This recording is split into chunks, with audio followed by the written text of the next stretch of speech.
Q India TV सुर्खियों में मुलाकात कराते हैं ग्राम प्रधान सिया देवी, प्रधान पति श्रीकांत, ग्राम सभा बेरनई, ब्लॉक अमौली, जनपद फतेहपुर। बहुत बहुत स्वागत है प्रधान जी न्यूज़ चैनल में आपका हमारे, और आपको आपकी ग्राम सभा को 2024 और बीते हुए समस्त पर्वों की ढेर सारी बधाई एवं शुभकामनाएं।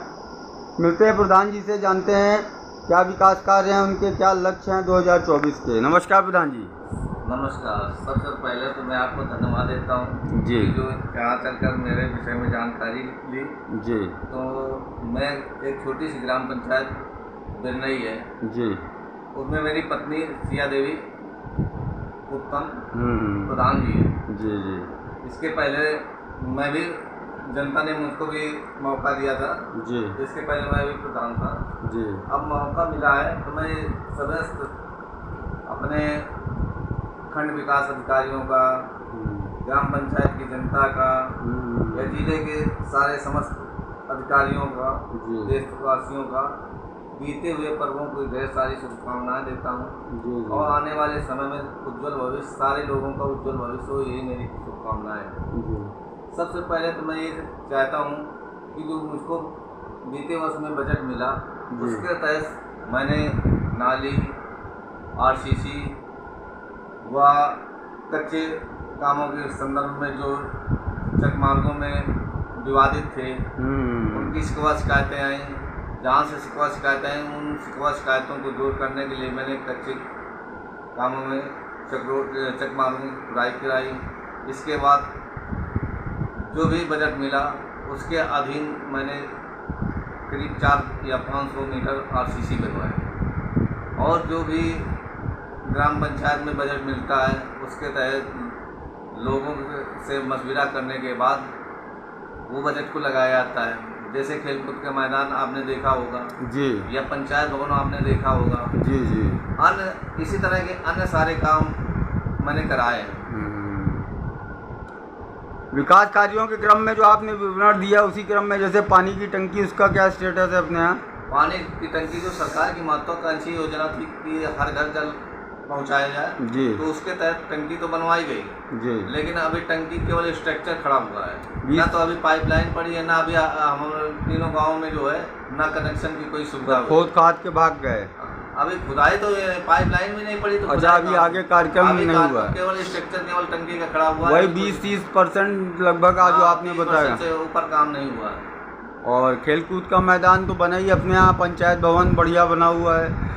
और विद्यालय कितने हैं अपने यहाँ पे? हमारे यहाँ 4 विद्यालय हैं और 4 विद्यालयों में मैंने जो आपने सुना होगा जो 2022-23 में मुझे मुख्यमंत्री जो सम्मान मिला था जी, 26 लाख या कितने थे? नहीं 26 लाख तो नहीं, 11 लाख का, 11 लाख रुपए का, 11 लाख का मिला था। उसके तहत मैं 4 विद्यालयों में कायाकल्प के तहत काम कराया है। बहुत बढ़िया। जो शेष धनराशि बची थी उनको एक शीशी बनवाई है और एक मेधावी छात्रा के नाम से जो मैंने उस पैसे का उपयोग किया जो 30-32 मीटर आरसीसी उसके घर तक जा रही है। जी, जी, जी। और इनमें जो विद्यालयों में मिड डे मील का भोजन बनता है आपके संरक्षण निरीक्षण में रहता है, साफ सफाई पोषाहार जो बच्चों को दिया जाता है? प्रयास तो मैं करता हूँ कि लगभग हर विद्यालयों में जाता हूँ और जब भी मुझे मौका मिलता है तो मैं भोजन चखता भी हूँ।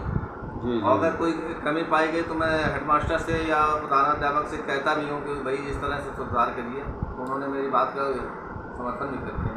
हर प्रधान जो है वो एक प्रथम व्यक्ति होता है अपनी ग्राम सभा में, और उसी के संरक्षण में लोगों का जीवन सरल और सुरक्षित रहता है।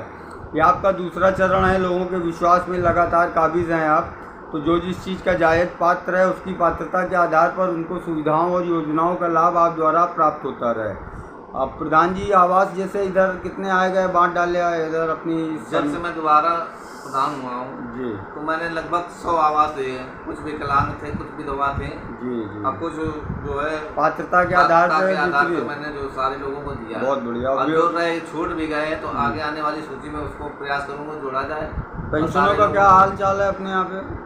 वृद्धा विधवा विकलांग विधवा विकलांग का जो पहले बजट था मेरे पहले जो आया उसकी बात तो मैं नहीं कर रहा, जितना आ रहा है वो तो आ ही रहा है। मैंने अभी